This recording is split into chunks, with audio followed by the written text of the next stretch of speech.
கேளுங்களா அண்ணி என்ன? அண்ணி அண்ணின்னு கூப்பிடுறீங்களே, அதுக்கு என்ன காரணம்? நீங்க என் அண்ணி தானே? ஆமா. உங்க அண்ணன் சொல்லிட்டாரா உங்ககிட்ட? நிஜமா சொல்லிட்டாரா? கிட்ட விஷயம் அதெல்லாம் வச்சுதான் கண்டுபிடிச்சேன்.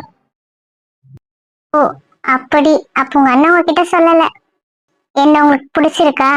அண்ணனுக்கு பிடிச்ச பொண்ணு எனக்கு பிடிக்காம இருக்குமா? அதனால நீங்க தான் என் அண்ணி, போதுமா? நிஜமாவா? நிஜமா உங்களுக்கு என்ன பிடிச்சிருக்கா? எனக்கு பிடிச்சிருக்கு தானே? உண்மையிலேயே பிடிச்சிருக்குல்ல?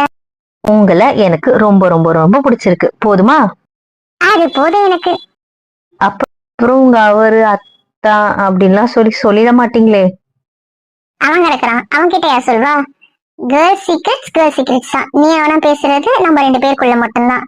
அவங்க எப்படி 2 பேர் ஒத்துமையா இருந்து எல்லாம் ஷேர் பண்ணிக்கிறானுங்க, அது மாதிரி நாம 2 பேர். ஓகேவா?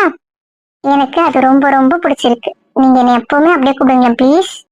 அப்போ ஒரு கண்டிஷன், இந்த நீங்க வாங்கன்னு இல்லாம நீ வாங்க கூப்பிடுறீங்களா ப்ளீஸ்? கண்டிப்பா.